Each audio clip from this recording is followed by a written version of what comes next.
Bush, c'est un peu gênant. De France qui se greffe par-dessus, hein, on peut quand même Je vais tester, pardonne-moi, je vais tester stabiliser ton téléphone si tu as une tasse ou quelque chose pour le mettre dedans parce que l'image bouge, c'est un peu gênant. Désolé, c'est la caméra qui n'est pas, c'est la caméra de l'ordinateur qui n'est pas Pire, tu veux fixée. prendre une tasse pour le mettre dedans, mais alors, Normalement, ça tient. Normalement, ça tient. Très bien. Voilà. Il faut insister sur ce que tu viens de dire parce qu'en effet, là, on voit, et c'est pour ça que tu es reçu ce soir, on voit des preuves qui sont en source ouverte, comme tu l'as dit, qui sont vérifiables par n'importe qui. Par exemple, le fait que Brigitte Macron dise à Alger qu'elle y avait des souvenirs. En effet, ça ne colle pas avec la biographie officielle de Brigitte Macron, mais ça colle parfaitement avec la biographie de Jean-Michel Trogneux. D'autre part, tu as en effet le fait que dans Wikileaks, il est bien démontré que le clan Clinton savait qu'Emmanuel Macron était une person of interest. Dès le début, et on sait aujourd'hui qu'il a été imposé à François Hollande comme secrétaire général de l'Élysée, je ne sais plus, je crois que c'est ça, comme départ. Général adjoint chargé de l'économie. Voilà, donc il a été imposé à l'Élysée avec aucune expérience pour pouvoir lui mettre le pied à l'étrier, à part son expérience chez Rothschild, dont on sait aussi qu'il y a de grosses zones d'ombre dessus, ne serait-ce que sur le patrimoine qu'il a déclaré, puisque je rappelle qu'officiellement, si on croit les médias parisiens, eh bien, Macron n'a qu'un patrimoine d'1 demi-million d'euros après avoir fait plusieurs années en fusion-acquisition chez Rothschild, ce qui n'est pas logique du tout. Mais donc, en effet, tu rappelles bien que, d'une part, et d'ailleurs ça avait été des accusations portées par Arnaud Montebourg, d'une part, Macron est accusé d'avoir favorisé les intérêts américains dans la revente d'Alstom, mais pas que, la Découverte, Gemalto, enfin, tout un tas de fleurons industriels. Et d'autre part, il est déjà présent, alors que bon, Hillary Clinton, future présidente, en tout cas ce qu'elle croit, elle ne va pas s'encombrer l'esprit de l'obscur secrétaire adjoint à l'Élysée pour les affaires économiques. C'est pas un truc qui va être dans son radar. Et pourtant, ça l'est. Donc, en effet, c'est curieux. Je te rends la parole. Oui, alors bon, de toute façon, tout le parcours d'Emmanuel Macron est très étrange, puisque bon, toutes ces informations sont rapportées. Il a été imposé à l'Élysée avec aucune expérience pour pouvoir lui mettre le pied à l'étrier, à part son expérience chez Rothschild, dont on sait aussi qu'il y a de grosses zones d'ombre dessus, ne serait-ce que sur le patrimoine qu'il a déclaré, puisque je rappelle qu'officiellement, si on croit les médias parisiens, eh bien, Macron n'a qu'un patrimoine d'1 demi-million d'euros après avoir fait plusieurs années en fusion-acquisition chez Rothschild, ce qui n'est pas logique du tout. Mais donc, en effet, tu rappelles bien que, d'une part, et d'ailleurs ça avait été des accusations portées par Arnaud Montebourg, d'une part, Macron est accusé d'avoir favorisé les intérêts américains dans la revente d'Alstom, mais pas que, la Découverte, Gemalto, enfin, tout un tas de fleurons industriels.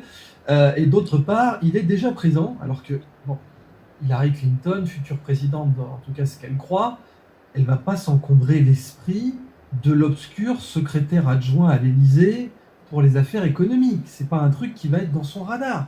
Et pourtant, ça l'est. Donc, en effet, c'est curieux. Je te rends la parole. Oui, alors bon, de toute façon, tout le parcours d'Emmanuel Macron est très étrange, puisque bon, toutes ces informations sont rapportées dans le livre, elles sont sourcées dans le livre, et j'insiste sur le fait que ces informations que je vais donner sont sourcées par des journalistes mainstream. C'est-à-dire qu'on sait aujourd'hui que quand Emmanuel Macron a passé à l'oral de l'ENA, qui est vraiment quelque chose de central, Éric Zemmour, qui est plutôt bon à l'oral, a raté. Rappelle-nous ça, oui, qu'en effet, son oral est très. Il n'y a pas eu d'oral dans son concours, et le classement a été annulé. Voilà, alors, il ne répond pas à la question qui lui est posée à l'oral de l'ENA.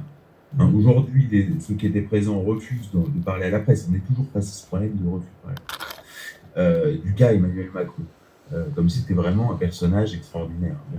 Donc il répond pas à la question. Voilà, le classement de sortie de sa promotion qui le fait rentrer à l'inspection générale des finances déclenche une rébellion dans la promotion qu'on va appeler les mutins de Sangor, et qui vont porter l'affaire devant le Conseil d'État. Et il faut savoir que cette promotion va être la seule dont le classement est annulé par le Conseil d'État, sachant que depuis, Emmanuel Macron a quand même supprimé l'inspection générale des finances, a quand même supprimé l'ENA. On est quand même sur quelque chose. Le corps de la diplomatie, oui, d'une façon générale. Le corps ensuite, quand il rejoint la Banque Rothschild, il est exonéré de la procédure de mise en disponibilité de la fonction publique qui stipule qu'il y ait il est inspecteur général des finances, c'est un très haut fonctionnaire. Et en plus, il a tout de suite été au top à l'inspection générale des finances, puisqu'il a été pris sous son aile par Minc, par Alain Juillet, par Jean-Pierre Juillet, etc. Et donc, il est tout de suite, et il est exempté de la procédure qui stipule qu'il y ait mise en disponibilité de la fonction publique avec arrêté du ministre publié au journal officiel. Le type qui gère la déontologie au Conseil d'État, Marc Andevelde, un journaliste à Marianne, lui a présenté le cas Macron. Le type lui a répondu « Je n'ai jamais vu ça ». Voilà. Et donc, on n'est que sur des anomalies au niveau de son parcours, de son ascension, de ce qui s'est passé chez Rothschild, puisqu'il est le plus jeune associé gérant de l'histoire de la banque. Des anciens collègues ont témoigné auprès de journalistes en disant « David de Rothschild a dû les violer pour le nommer associé gérant ».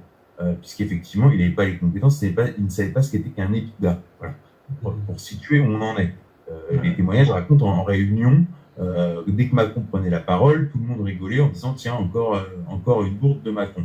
Donc en fait, on est quand même face à ce que j'appellerais un candidat mandchou.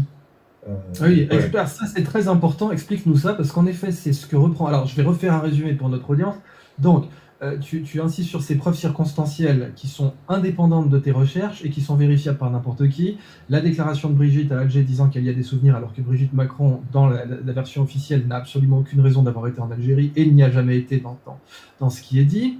Le fait donc qu'on n'a pas de photos, ni en effet de Brigitte Macron enceinte, ni de témoignages sur la naissance des personnes qui sont présentées comme ses enfants, etc. Bon, très bien, c'est possible qu'il n'y en ait pas, mais je veux dire, on n'en produit pas. Bon, d'habitude, c'est le plus beau jour de sa vie, une naissance, un accouchement, on a des photos, on a des trucs. Là, il n'y a rien.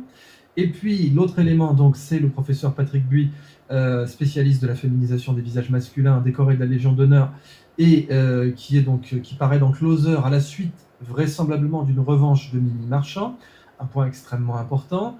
Et puis donc, les passages en Algérie, cette fois de Jean-Michel Trogneux, d'autres éléments qui sont étrangers. Ensuite, donc, les anomalies, et le terme, en effet, exact est anomalie dans la trajectoire de Macron. Donc, tu dis, bon, son patrimoine, le fait qu'ils ne savent pas ce que c'est qu'un EBITDA, j'avoue, c'est pas possible d'entrer en fusion-acquisition sans savoir ce que c'est qu'un EBITDA. La valorisation des sociétés, c'est un multiple de leur EBITDA, donc ça paraît bizarre. Et des témoins qui, comme tu le rapportes, disent qu'il a dû violer, les forcer pour qu'ils prennent cet Emmanuel Macron, qui se retrouve déjà dans les emails de Hillary Clinton, alors que ces personnes le gardent. Vraiment une trajectoire très très fulgurante. Donc voilà, j'ai bien résumé ou j'ai oublié d'autres éléments? Voilà, un dernier petit fait. Il se trouve que David de Rothschild dit dès le début à Emmanuel Macron ne soutient pas Strauss-Kahn. Ça ne va pas aboutir. Ah ouais. Mais on a quelle preuve on a ça? Quel témoignage on a de ça? À l'époque où tout le monde soutient Strauss-Kahn au PS, tout le monde est derrière Strauss-Kahn, ça doit être Strauss-Kahn le candidat. Mais d'où vient la source qui dit que Rothschild dit à Macron ne soutient pas Strauss-Kahn? C'est dans quel contexte qu'on a cette... c'est en source ouverte dans la presse. C'est en source ouverte dans la presse. J'ai pas la référence. C'est dans le dossier, tout est sorti sur notre bas de page. Et donc en fait il y a cette d'ailleurs, la source de mémoire, c'est Martine Orange, le bouquin de Martine Orange de Mediapart sur la banque Rothschild, tout simplement. Dès 2010, Macron se met dans la roue de Hollande, donc ce qui est complète, donc c'est un des seuls. En fait, il lui-même dit j'ai acheté Hollande à la baisse, et pendant la campagne de François Hollande pour l'élection présidentielle de 2012, en janvier 2012, Bernard Attali organise une réunion secrète dans laquelle, donc ce qui est complète, donc c'est un des seuls. En fait, il lui-même dit j'ai acheté Hollande à la baisse, tout simplement. Dès 2010, Macron se met dans la roue de Hollande. Dès 2010, Macron Dès 2010, Macron se met dans la roue de Hollande, donc ce qui est complète, donc c'est un des seuls. En fait, il lui-même dit j'ai acheté Hollande à la baisse, et pendant la campagne de François Hollande pour l'élection présidentielle de 2012, en janvier 2012, Bernard Attali organise une réunion secrète dans laquelle est convié François Rebsamen, qui vient pour le compte de François Hollande, et François Rebsamen leur dit « Mais qu'est-ce que vous voulez ?» Donc il a devant lui des milieux financiers, le CAC 40, et Bernard Attali qui organise cette réunion secrète. Et Bernard Attali lui dit « C'est pas compliqué, on soutient François Hollande à une seule condition, c'est que vous preniez Emmanuel Macron, secrétaire général adjoint chargé de l'économie. » Et il faut savoir que Bernard Attali, on parlait des affaires Alstom, etc. Dans toutes les affaires de prédation du capitalisme financier américain sur le capitalisme français, on retrouve, et lié effectivement à la CIA, on retrouve Bernard Attali au centre de toutes ces opérations. Donc c'est pour dire que quand je parle de candidat Mandchou, peut-être tu peux résumer le film du candidat Mandchou pour les spectateurs afin effectivement de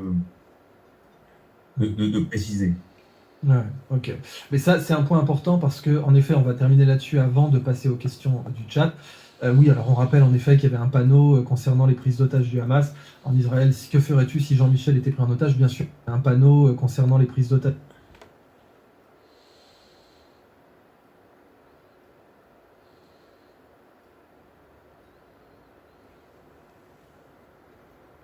du Hamas en Israël. Que ferais-tu si Jean-Michel était pris en otage? Bien sûr, l'Élysée a répondu que c'était Jean-Michel Trogneux. Ce sera le dernier point que je te poserai parce que beaucoup de journalistes posent cette question quand même, en disant apparemment ce qui bat en brèche la version de Candace Owen et de Xavier Poussard, c'est le fait que ce monsieur s'est présenté comme étant Jean-Michel Trogneux et a témoigné. Tu nous expliqueras pourquoi tu n'en crois rien. Mais donc, faisons un point sur cette notion de candidat Mandchou, parce qu'en effet, c'est clairement c'est grave, hein, ce qu'accuse Candace Owen. Elle dit voilà, on a quelqu'un qui est contrôlé, qui est manipulé, peut-être même psychologiquement, quasiment comme un enfant soldat, de façon assez marrante ou triste. On a Gaël Giraud qui a fait exactement la même accusation. Gaël Giraud a dit sur Thinkerview, il a déclaré voilà ce qui se passe. Quand Mitterrand prend le pouvoir, Monsieur de Rothschild voit une de ses banques nationalisées, il en conçoit une amertume immense et sans limite. Et Emmanuel Macron est l'enfant soldat que Rothschild a mis dans les pattes de la France pour se venger de Mitterrand. C'est une déclaration que Gaël Giraud, qui est donc chercheur au CNRS, lui a coûté très cher. Qui lui a coûté très cher, absolument. Et il est jésuite, on le rappelle aussi. Et en effet, cette déclaration lui a coûté extrêmement cher. Il a dit, voilà, donc il n'a pas utilisé le terme candidat Mandchou, mais il a utilisé le terme enfant soldat. Parce qu'il a dit en plus, voilà, les enfants soldats, on tue leurs parents, on les fait tuer leurs propres parents pour leur laver le cerveau. Et là, Candace Owen, elle n'y va pas par quatre chemins. Elle dit qu'en effet, selon elle, Macron est un candidat Mandchou, contrôlé par les États-Unis notamment, du type MK Ultra, du type des gens qui... Donc, MK Ultra, on rappelle, hein, MK c'est pour Mind Control avec un K, en référence aux recherches allemandes là-dessus, d'anciens nazis. Et c'était complètement dépressif. Et MK Ultra s'est complètement admis. La CIA a fait des expériences avec du LSD, des psychédéliques, des tortures sur des gens, parfois sur le sol américain en toute illégalité, pour essayer d'entrer dans leur esprit, pour essayer de les contrôler. Ils sont allés très loin, jusqu'à l'opération Midnight Climax à San Francisco, où ils ont versé du LSD dans le champagne de clients de bordel de San Francisco, ce qui est complètement illégal d'au moins une dizaine de façons, mais ils l'ont fait. Donc Candace Owen dit... Notamment quand Macron cite André Gide, qui était un pédophile bien connu. À l'époque, c'était toléré quand on était riche et prix Nobel. D'ailleurs, c'est ce que disait André Gide, hein, le prix Nobel me protège. Eh bien, le fait qu'il ait cité André Gide, Candace Owen dit que c'est une référence à ça. Explique-nous pourquoi Candace Owen accuse clairement Macron d'être un candidat Mandchou à la suite de toutes ces thèses. D'abord, il y a l'idée du candidat Mandchou, c'est... deux idées. C'est-à-dire que c'est un homme politique qui n'est pas élu, mais qui est choisi par des puissances. C'est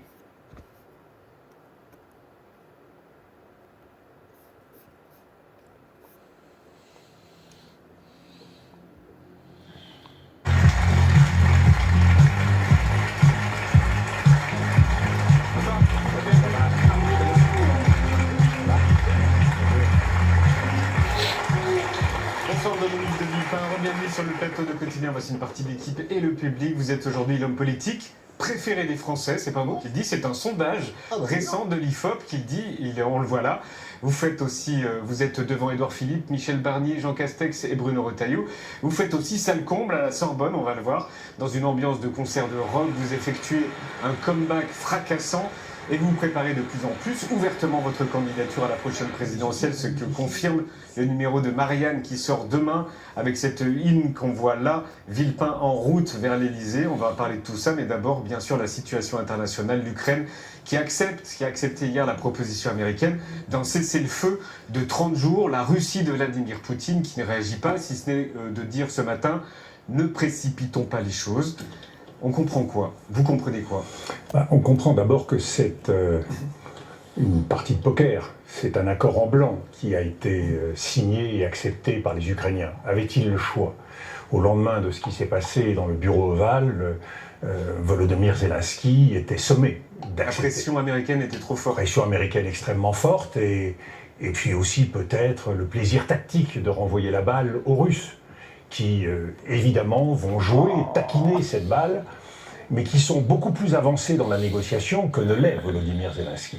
Parce que les Russes, ils ont déjà quasiment verrouillé cette négociation et Donald Trump a pour l'essentiel agréé, puisque nous savons qu'il n'est pas question que l'Ukraine puisse rentrer dans l'OTAN. Nous savons d'ores et déjà qu'il n'est pas question de rouvrir la question territoriale, ou très peu. Donc d'emblée, la situation se présente de façon très difficile. Mais c'est une bonne chose, très ou pas une contrainte. bonne chose? Vous savez, dans la boucherie qui est aujourd'hui cette guerre, on ne peut que se réjouir qu'elle s'arrête 30 jours et qu'elle s'arrête même un peu davantage. À tous les prix? Alors, c'est la vraie question. Et de ce point de vue-là, ce que je veux souhaiter, c'est que l'Europe et la communauté internationale puissent peser de tout leur poids pour que l'accord qui soit signé ne soit pas unique et qu'il puisse tenir dans la durée, pour que l'Ukraine puisse sortir de la situation dans laquelle elle est placée depuis maintenant trop longtemps. Donc, à quel prix? En tout état de cause, sur le plan du droit international, la souveraineté de l'Ukraine ne devrait pas pouvoir être remise en cause. L'intégrité territoriale ne devrait pas être remise en cause. Elle le sera. Et malheureusement, on voit se dessiner cet accord. Il faut souhaiter que dans la durée, les portes ouvertes, la porte puisse rester ouverte au respect de l'Ukraine telle que nous la connaissons, et que l'accord entre la Russie et les États-Unis ne conduisent pas à la neutralisation de l'Ukraine. Les deux demandes de la Russie qui vont peser très lourd, c'est à la fois la neutralisation de l'Ukraine et la démilitarisation de l'Ukraine, mais en même temps la dénazification. Et c'est là où il y a sans doute dans le scénario qui se dessine un angle mort. Et cet angle mort, c'est le risque d'un changement de régime en Ukraine dans les prochaines semaines, les prochains mois. Manifestement, ni Donald Trump, ni Vladimir Poutine n'ont beaucoup d'estime pour Volodymyr Zelensky et il s'accommoderait assez bien de son départ. Donc cette politique de changement de régime qui est un peu la nouvelle politique américaine et qui est depuis longtemps la politique russe pourrait conduire à une nouvelle donne en Ukraine. Et ça réglerait d'une façon tout. Et quel rôle on peut jouer, nous, l'Europe? Eh bien, nous, on peut justement essayer... Avec les moyens qu'on a. Avec les moyens qu'on a, d'abord de se mobiliser pour essayer de fortifier un accord de cessez-le-feu. Faire en sorte que cet accord de cessez-le-feu puisse être doté de garanties de sécurité solides. Faire en sorte. Et deux idées. C'est-à-dire que c'est un homme politique qui n'est pas élu, mais qui est choisi par des puissances supérieures. Mais c'est aussi après tout, on pourrait dire ça de tous les hommes politiques. Mais c'est surtout l'idée que c'est une marionnette intégrale et que, y compris ses souvenirs, sa mémoire, son passé, ont été recréés à l'aide, effectivement, de chirurgie, de méthodes de conditionnement. C'est un classique, si on veut, du cinéma hollywoodien. D'ailleurs, les démocrates accusent Trump d'être un candidat manchou. Trump accuse Obama d'être un candidat manchou. Donc c'est un classique en fait de. C'est vrai, c'est des d'imaginer accusations qui sont lancées de part et d'autre, puisque Macron Voilà, accuse Trump en d'être fait, un candidat. ça implique d'être l'instrument d'une puissance étrangère ou donc il y a une version en fait où c'est le Je veux candidat vraiment manchou. rappeler ça ce soir à notre audience, que voilà, on pourrait dire, attends, c'est quand même vache de dire ça. Non, non, je rappelle que c'est ce que toutes les rédactions parisiennes disent de Trump aujourd'hui, sans le moindre accroc dans la voix, sans le moindre problème. Elles disent, nous pensons que Trump est un candidat manchot. Moi, j'ai pas de problème avec ça, je ne le pense pas, je pense que c'est faux, je pense que si c'était le cas, ça fait très longtemps que le FBI aurait fait la peau à Trump s'il avait le moindre début de preuve de cela. Ça me dérange pas que les rédactions parisiennes disent ça, mais dans ce cas-là, ça ne devrait pas les déranger que des gens comme toi ou Candace Owen posent exactement la même question de Macron. Je veux dire, c'est fair play. Voilà, voilà, et c'est surtout alors dans l'idée du candidat manchou, il y a cette idée qu'en fait, on lui a fabriqué un CV de héros de guerre en fait, dans la version la plus récente, dernière version du film. On lui a inventé un CV de héros de guerre et en fait tous les souvenirs ont été recréés. Et il y a une phrase étonnante d'une des biographes de Brigitte Macron, qui est pourtant une biographe bienveillante, qui travaillait pour Vanity Fair et qui voulait écrire un beau livre sur Brigitte Macron. Et au bout d'un moment, dans son livre, elle arrive tellement à rien, quoi. C'est tellement dur qu'elle dit: j'ai l'impression que les officines du président sont rentrées dans les cerveaux pour y effacer les mémoires. Et donc là, on a vraiment. C'est une phrase qui peut paraître délirante, qui est tenue, je le répète, par une journaliste.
EBITDA. Donc E, il y a earn, interest, tax, depreciation, amortissement. Revenu net E, donc earn, l'anglais.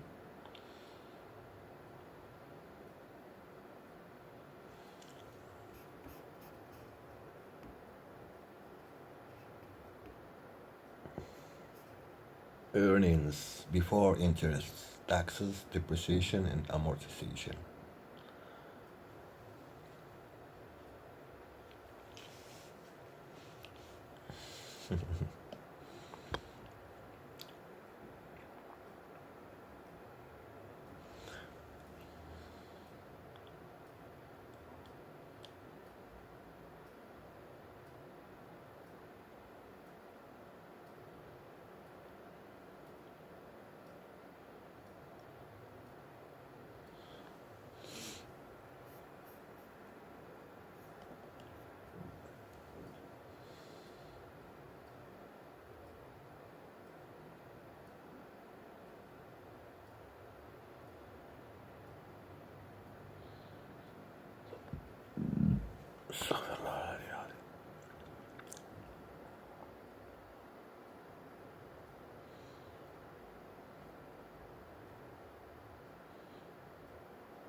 Macroniste. Macroniste, hein, dans le livre, je cite vraiment les écrits d'autres journalistes qui, eux, sont macronistes et même précisent dans leurs livres. Parfois, je pense à Hervé Algala-Rondeau du Nouvel Observateur, qui écrit un livre sur l'enfance d'Emmanuel Macron. Au bout d'un moment, il suit un déplacement dans les Pyrénées. Quelqu'un demande à Emmanuel Macron comment va votre sœur Estelle, et Emmanuel Macron se retourne vers Brigitte et lui dit qu'est-ce que je dois répondre. Et ça, c'est rapporté par des journalistes macronistes revendiqués.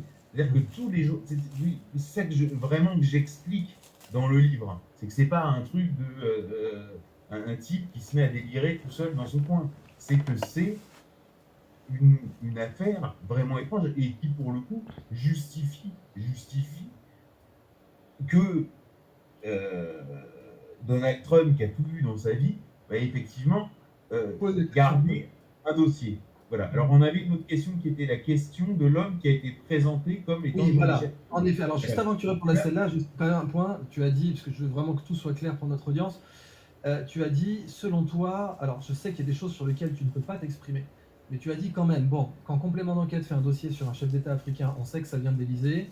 Donc, quand Tucker Carlson, Clayton Morris, limite Joe Rogan, mentionné un peu, et enfin laisser entendre, et bien sûr Candace Owen disent quelque chose, pour toi quand même, je sais pas jusqu'où tu peux t'exprimer, pour toi ça vient de Trump. Alors moi en fait, d'abord je veux pas m'exprimer parce que en fait je sens, je vais te dire pourquoi, tout simplement. Tu peux nous dire qu'il y a des choses que tu peux pas. C'est aussi d'abord parce que je sens venir, je l'ai vu à travers un article de France Inter sur le sujet de Candace Owen, où mon travail était évoqué sous l'angle de l'ingérence étrangère. Oui. Et en fait, je me demande, est-ce qu'il y a la 17e chambre, c'est de la diffamation, et puis voilà. Mais bon, mes conclusions, je les ai déjà exposées, en fait. Je les ai déjà exposées, sans rentrer dans les détails, mais les détails ne changent pas grand-chose. Mes conclusions, je les ai déjà exposées en février 2024. Bon, à la suite de ces conclusions-là, il n'y a pas eu de... Attends, mais dis-nous clairement ce soir si tu penses que c'est Trump qui est derrière ou pas, ou si tu souhaites ne pas répondre. Non, c'est-à-dire que, bon, moi, ce que je peux te dire, c'est que de toute façon, Candace Owen, la première fois qu'elle en parle, la veille, elle fait un tweet où elle pose avec Donald Trump un tournoi de l'UFC. Tucker Carlson, c'est-à-dire quand à qui s'élève, c'est Poutine, et quand à Tucker Carlson, c'est Donald Trump. Voilà. Après... moi, je ne suis pas dans le secret des dieux, je n'ai pas eu accès à des informations classifiées. Mais en ton âme et conscience, c'est ta conclusion, quoi. En ton âme et conscience, c'est ce que tu tendrais à conclure. Que, voilà. La façon dont c'est exprimé par les Américains, en allant chercher un journaliste français d'une lettre confidentielle.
Pour proposer la participation à une série sur YouTube qui s'appelle Becoming Brigitte. Enfin, je veux dire, bon voilà, on sait comment ça fonctionne.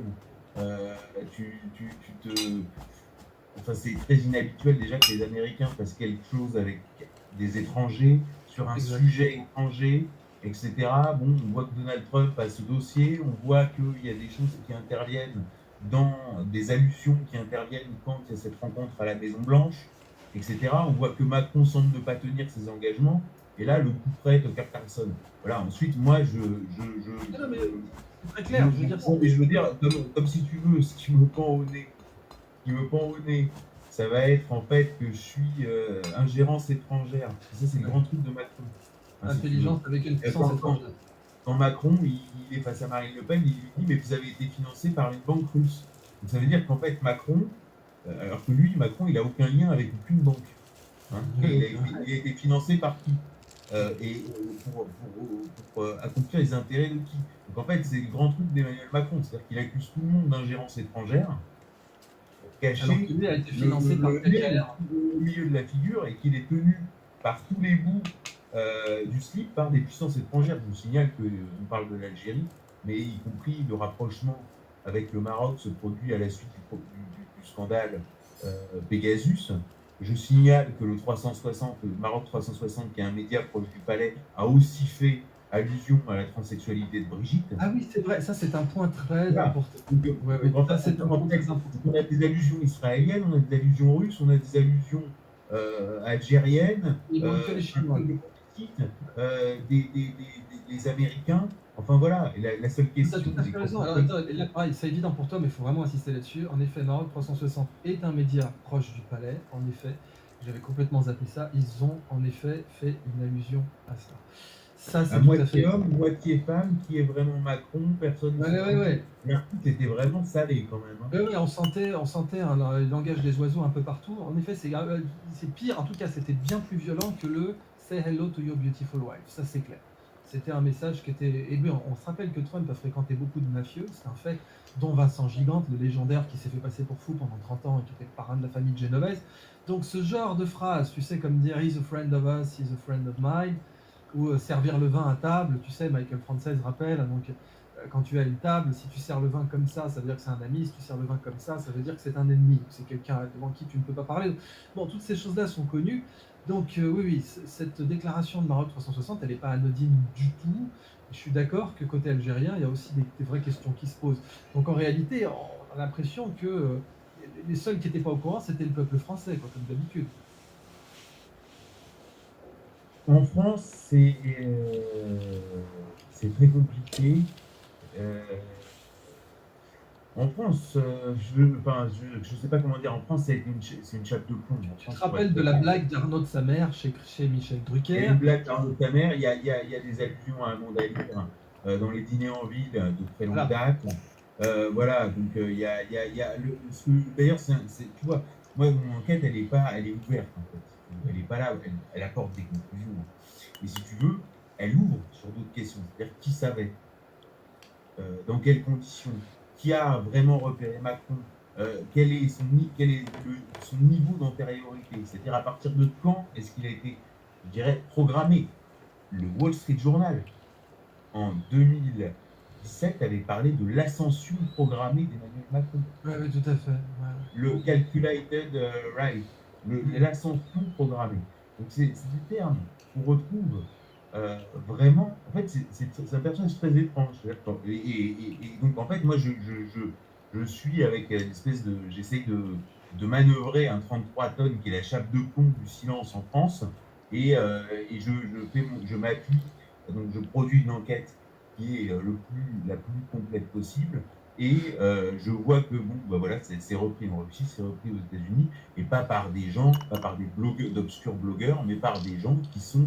Tu parlais du Maroc, on peut parler de l'Algérie. À chaque fois, ce sont des gens qui sont considérés comme des relais de la présidence de leur pays, d'une part, et d'autre part, je signale quand même, c'est peut-être mon cas, mais on fréquente des Français qui sont amenés à rencontrer dans le cadre de voyages d'affaires ou de voyages politiques, je dirais des délégations gouvernementales de pays étrangers.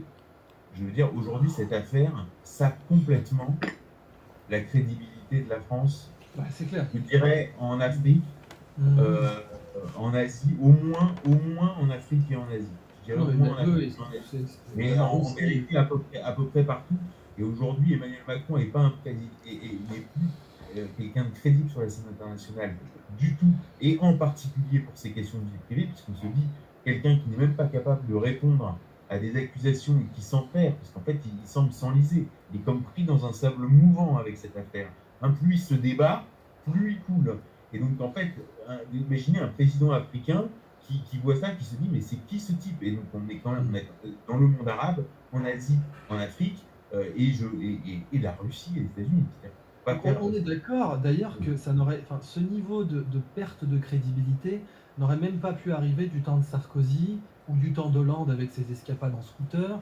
Bon, c'était rigolo, tu te rappelles que le Japon et la Chine avaient fait une série quasiment un radio-crochet sur Hollande et son escapade en scooter, avec son érection en forme de tour Eiffel. Enfin, il y avait des trucs ridicules quand tu faisais la revue de presse en Asie. Japon, Chine, Vietnam, c'était ridicule, l'affaire Trierweiler et l'affaire Valérie Gaillet en scooter. Bon, on avait atteint un niveau déjà où le chef de l'État français n'était pas super pris au sérieux. Mais là, entre Lavrov qui dit « mais moi je m'en fous de ce que pense la France », il le dit clairement, quoi. Et Medvedev pareil, et d'autres en effet qui, bon, voilà, c'est un peu comme Trudeau, mais on est au sérieux.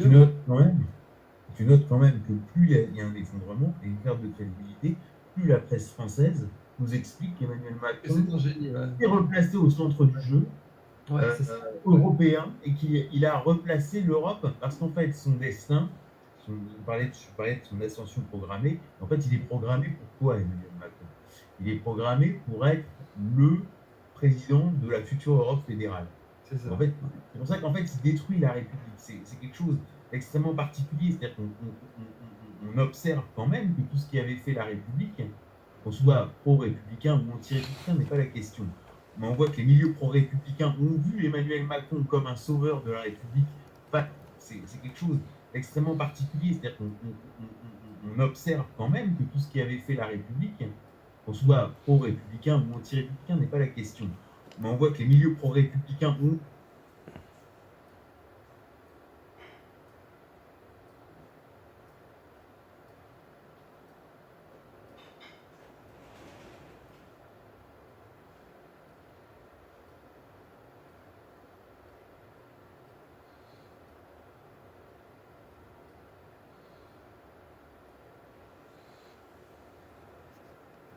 ont vu Emmanuel Macron comme un sauveur de la République face à la menace populiste. Or, force est de constater que tous les piliers de la République, je parlais de l'ENA, l'Inspection Générale des Finances, du corps diplomatique, les partis, Macron a dissous les partis. Il est où le PS? Où est l'UMP? LFI, c'est 3 types sur X. Le RN, c'est 3 types qui peuvent passer sur BFM. C'est pas grand-chose. Il a détruit la fonction de député. Il a détruit le lien entre l'élu et la représentation. C'est-à-dire qu'avant, il fallait être élu pour être ministre. Aujourd'hui, on prend absolument n'importe qui. Donc Macron, pourquoi Macron, et même si, admettons que je sois un républicain conséquent, je devrais être anti-macroniste, puisque Macron, son travail, d'ailleurs, il fait cette déclaration, il dit « c'est très compliqué de construire quand on n'a pas tout détruit ». Donc en fait, le travail de Macron, c'est de détruire pour être le président de l'Europe fédérale, et aujourd'hui, il est pris pour cible et par les Trumpistes, et par Donald Trump, et par Vladimir Poutine, tout simplement parce que, en fait, ce que ne veulent pas ces puissances, c'est que l'Union européenne devienne une super Ukraine au carré dans les 10 ans à venir, avec Macron en super Zelensky. Voilà, c'est ça. Et parce que lui, sur ce sujet-là, d'ailleurs, Philippe de Villiers est assez bon.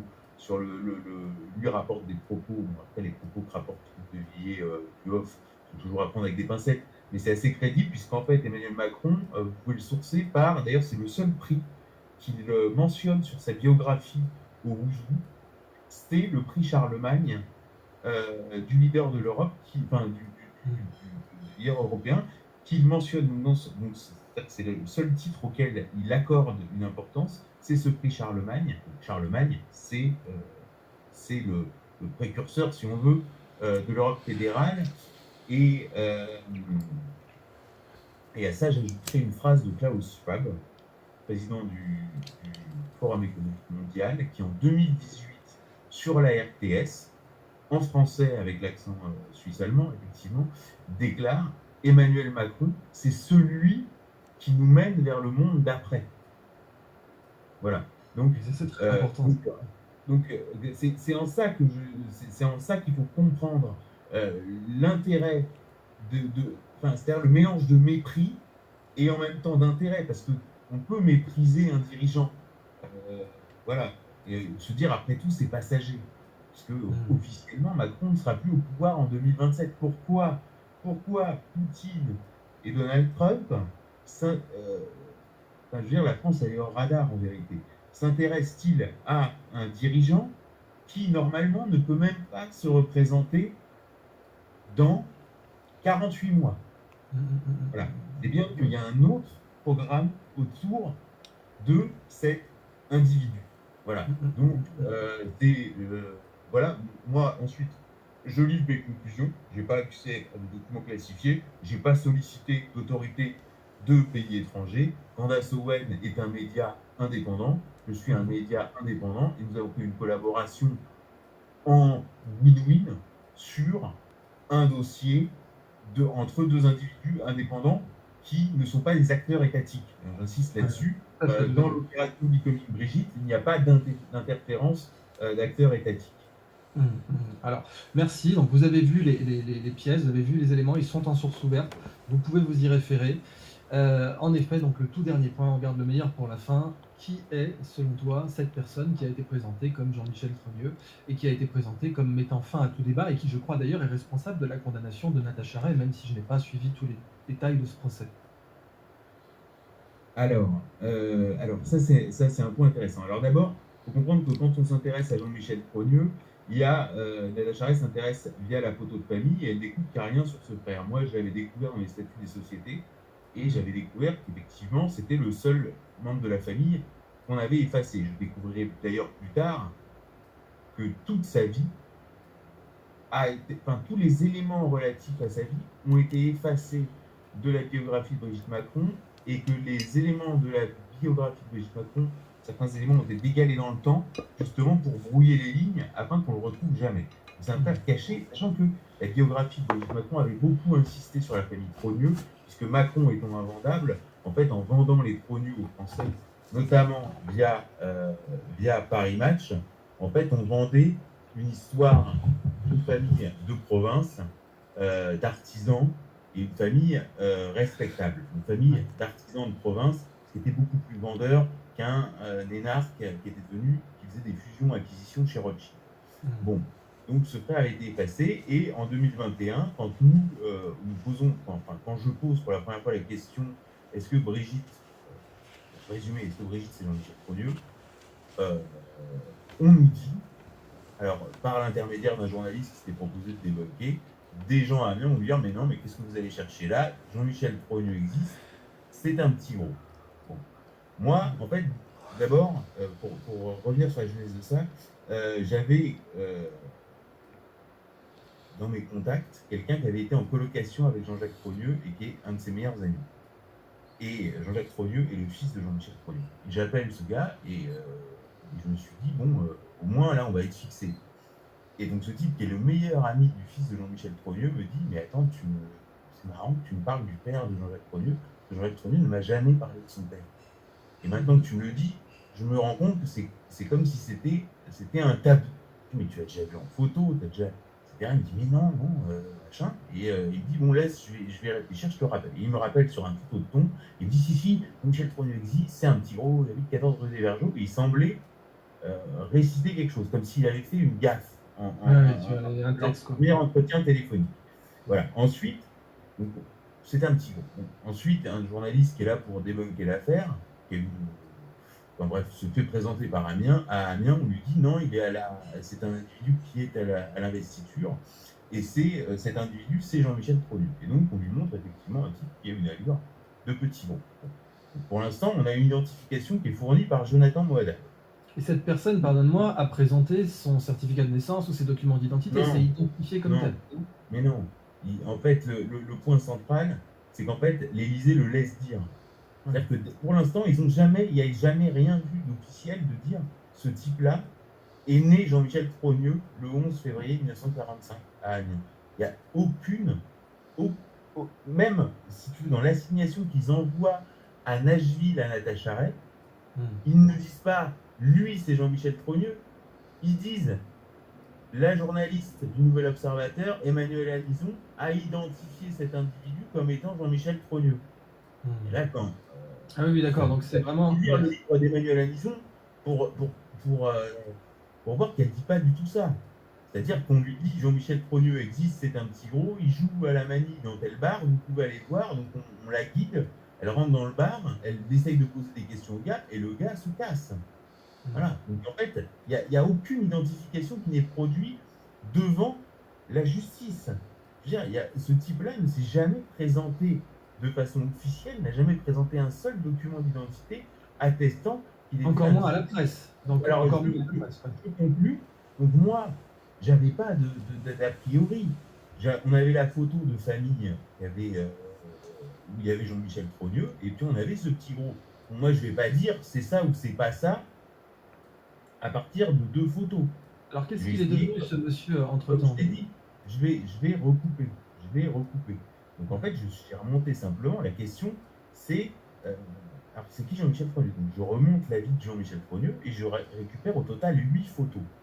8 photos qui sont toutes concordantes que l'individu né Jean-Michel Trogneux, donc ce 1945 à Amiens, c'est Brigitte Macron, et ce n'est pas le petit gros. Mais le petit gros, c'est un truc à la Amanda Lear. C'est enfin, est-ce que j'ai une tête de Jean-Michel Trogneux? Vous voulez un Jean-Michel Trogneux? En voilà un.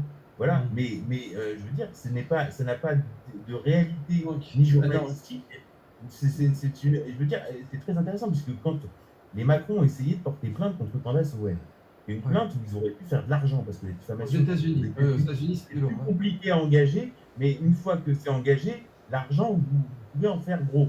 D'accord? Donc ils envoient des questions. Donc Candace Owen, en retour au courrier, envoie une série de questions à laquelle doit répondre l'Élysée pour que soit engagée la procédure pour diffamation.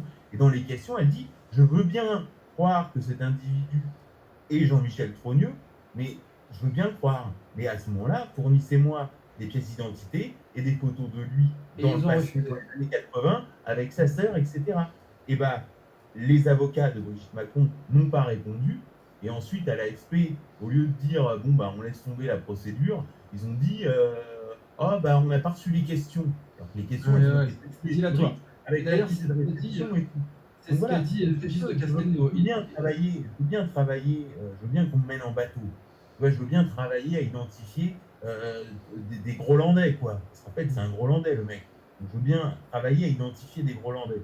D'ailleurs, on a une identification qui est en cours, qui débouche sur des accusations plus graves. C'est toujours le problème dans ce dossier. Voilà. Donc, je la publierai d'une façon ou d'une autre quand j'aurai travaillé sur cette piste, puisque de toute façon, il me reste grosso modo 2 zones d'ombre à passer au peigne fin. C'est-à-dire qui est le petit gros et qu'est-ce qui s'est passé dans les années, au milieu des années 80, c'est-à-dire au moment où il y a... Je vais te laisser restabiliser le téléphone. S'il te plaît, vraiment, si tu as une tasse, une grosse tasse à café, utilise-la, le mets pas seulement sur l'ordinateur parce qu'il va retomber. Bon, si tu as quelque chose, parce que là, je continue sur ce sujet-là. 30 000 téléspectateurs en direct, bravo, 30 000 audiences, pas téléspectateurs, mon Dieu, on n'est pas dans le paysage audiovisuel français, on est dans le pif, on est dans le futur. Hein, comme disaient les guignols, vous regardez l'ancêtre d'Internet, bonsoir. Eh bien, ok, ça c'est un point qui est important. En effet, Régis de Castelnau soulignait que la défense n'était pas logique, même s'il n'est pas forcément spécialiste du droit américain. Mais comme tu le rappelais, les diffamations aux États-Unis, c'est des milliards. Hein. Ça peut être des milliards. Je crois que le plus gros, c'est Alex Jones, qui a été condamné à plus d'1 milliard de dollars pour de la diffamation sur une tuerie de masse, si je ne me trompe pas. Donc, en effet, c'est gravissime, les diffamations. C'est pas un truc comme ça rigolo. Puis aux États-Unis, il n'y a pas l'excuse de bonne foi, comme en France, où on peut être reconnu avoir diffamé quelqu'un, mais être excusé pour sa bonne foi. Or là, bon, il n'avait qu'à envoyer l'extrait de naissance de cette personne, ce qui est un truc tout à fait standard, ou des pièces d'identité, ou n'importe quoi. Après tout, Barack Obama, il a fait son extrait de naissance aussi, même si des Américains ont continué à interroger sa légitimité. Il a quand même produit un document qu'il a même présenté en conférence de presse. Il produit l'extrait, l'acte de naissance de Jean-Michel Trogneux, ils l'ont produit. En fait, d'ailleurs, la condamnation n'a pas été la photo d'identité de ce monsieur. Non, il n'y a pas de photo d'identité. C'est-à-dire que moi, c'est ce que je dis. J'ai procédé à un contrôle d'identité. On a des extraits d'acte de naissance de Brigitte Trogneux et de Jean-Michel Trogneux. Il faut assembler des photos. Donc, on nous dit Jean-Michel Trogneux, c'est un petit gros. Brigitte Trogneux, c'est Brigitte Macron. bon, bah moi, je vais dans le passé et je prends des photos de Brigitte Progneux et de Jean-Michel Progneux. Et je regarde, et ben c'est pas ça. C'est-à-dire que Brigitte Progneux, c'est une femme qui est la sœur de Brigitte Macron, et Brigitte Macron, c'est Jean-Michel Progneux. C'est tout. Et le petit gros, je le croise jamais dans la biographie. Et ensuite, eux l'identifient jamais formellement. En fait, les seuls documents qu'ils ont fournis pour faire condamner Natacha Arès sont des extraits d'actes de naissance, qui sont des documents qui ne contiennent pas de photos et qui sont des documents d'identité. Je suis désolé, qui ne seraient même pas retenus pour emprunter un livre dans une bibliothèque. Et allez dans une bibliothèque et dites bon, bah, j'emprunte un livre avec votre extrait d'acte de naissance. Vous ne pouvez pas préserver un billet d'avion, vous ne pouvez pas prendre une chambre d'hôtel. Vous ne pouvez rien faire avec un extrait d'acte de naissance. Donc en fait, ces documents qu'ils ont présentés et qui sont en fait les seuls documents d'identité ne comportant pas de photos, qu'ils ont présentés pour condamner Natacha Arès, sur un point précis du dossier, puisqu'en fait, ils n'avaient pas voulu lui délivrer ce document, extrait d'acte de naissance, en lui disant Jean-Michel Progneux n'est pas né dans notre commune, avec en tête de la mairie d'Amiens et tampon de l'officier d'état civil, sachant qu'il était établi par ailleurs que Jean-Michel Progneux était bien né à Amiens. Donc l'état civil d'Amiens ne lui avait pas fourni de documents et avait fourni 2 documents stipulant que Jean-Michel Progneux n'était pas né à Amiens, ce qui était faux. Et donc elle en avait conclu hâtivement que les actes d'état civil avaient été falsifiés. Et c'est sur cette accusation, et seulement sur cette accusation, qu'elle a été condamnée pour diffamation. Elle n'est pas condamnée pour diffamation sur le cœur du sujet. Voilà, j'insiste vraiment là-dessus. Et on n'est pas obligé de faire mener en bateau à identifier n'importe qui, n'importe comment. Le sujet, c'est qui est Brigitte Macron. Le sujet, c'est pas qui est le petit gros, qui est le chauve en maillot de bain. Et ça, ils ont tout intérêt justement à embrouiller le dossier en rajoutant des personnages, etc., à faire en sorte que ça ait l'air d'un casse-tête. Là, c'est pour ça que je suis très content de ce qu'ont fait les Russes et je suis très content de ce qu'ont fait Tucker Carlson. C'est-à-dire qu'au moins en 5 minutes, les gens ont la substantifique moelle du problème. Hein, il avait 14 ans et Brigitte Macron, c'est pas Brigitte Progneux. Comme disait Pasqua, quand une affaire vous colle au basque, créez une affaire dans l'affaire jusqu'à ce que plus personne n'y comprenne rien. Donc, je rappelle en effet que la différence d'âge aussi a été complètement confirmée, même par la presse mainstream. Ça y est, c'était considéré comme complotiste, tu fais bien de le rappeler, ça avait été décrit comme complotiste, mais maintenant la différence d'âge est complètement actée. Or, ne serait-ce que de ce point de vue-là, le peuple français a été induit en erreur, et Candace Owen parle bien de statutory rape, ce qui n'est pas le cas en droit français. Mais en droit français, ça aurait quand même été au minimum détournement de mineurs ou autre, enfin c'était pas légal, puisque l'âge de consentement est de 15 ans et de 18 ans, comme tu le rappelais, quand on est dépositaire d'une autorité. Cette question vient d'arriver, je ne sais pas exactement de quoi elle parle, est-ce que c'est quelque chose qui t'évoque un passage important de ton enquête? Les 3 enfants de Brigitte Trogneux-Osière ont donc été élevés par leur oncle, des pistes de ce côté-là, et aussi quelque chose... Alors là, je vais être très clair, a priori oui. Voilà, c'est-à-dire qu'en fait, on a une continuité, on a une rupture physique et une continuité du noyau familial. C'est pour ça que je parle de secret de famille. D'accord. En fait, Brigitte et Jean-Michel Trogneux sont très proches, sont témoins de mariage réciproques et respectifs. Et quand on prend les photos de Brigitte Trogneux et d'André Rivière et Brigitte Trogneux ont eu 3 enfants, Laurent, Stéphane et Sébastien. C'est pour ça qu'à la fois tout est vrai et tout est faux. C'est ça qui est d'ailleurs très particulier dans le personnage de Macron, c'est qu'en fait, les gens se demandent toujours est-ce qu'il ment pas. C'est pas la question, la question c'est d'être étranger au principe de vérité. Hein. Ouais. Et à la fois tout est vrai et tout est faux tout est réversible. Voilà. Et donc en fait... Cette autre question, il y a un fait accablant dont personne ne parle. Le maire qui a marié Brigitte et Emmanuel Macron a nommé Brigitte Dreux. Est-ce que c'est vrai? Est-ce que c'est accablant? Je vois à quoi ça fait référence, mais enfin moi c'est honnêtement c'est pas convaincant. Enfin, honnêtement c'est pas convaincant. On entend mais Trogneux, Dreux, l'enregistrement sonore, etc. Est-ce qu'il a la langue du fourche? Enfin je veux dire bon, c'est pas chercher des signaux et des indices absolument. D'accord, oui, c'est pas accablant du tout. C'est très très clair. Bon, et écoute, on va passer aux autres questions du chat. Mais en effet, on a fait le tour. Donc, la différence d'âge, la déclaration qu'elle avait des souvenirs en Algérie, ce qui ne colle pas avec sa biographie officielle. Quoi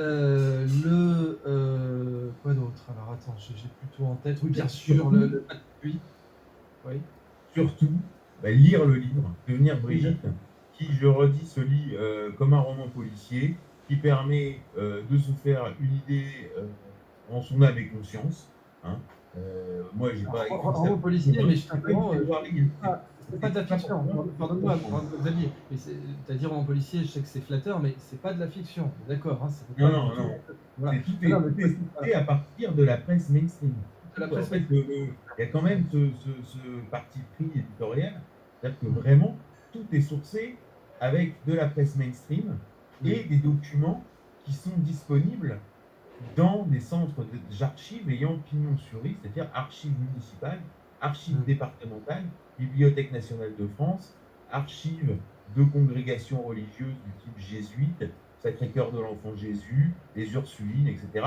Et donc en fait, tout est documenté, je dirais, par le mainstream. Donc voilà. Donc, quand je dis roman policier, c'est que c'est vrai que cette histoire, d'ailleurs, à chaque fois que les journalistes sont amenés à traiter du couple, l'idée de série vient. C'est-à-dire, on voit que même Le Monde, qui a fait une grosse série qui s'appelle Le Président et son double, Président et son double, rien que le titre est intriguant quand même, et d'ailleurs qui révélait, série qui révélait que l'affaire que je porte aujourd'hui faisait l'objet d'une attention particulière du pouvoir et d'un détournement des moyens de la République, puisque l'affaire est gérée par Patrice Faure, qui est un préfet, qui est directeur de cabinet de l'Élysée. C'est le directeur de cabinet de l'Élysée, qui a été nommé là en janvier 2024, quand j'ai publié pour la première fois les photos d'enfance de Jean-Michel Pronoux.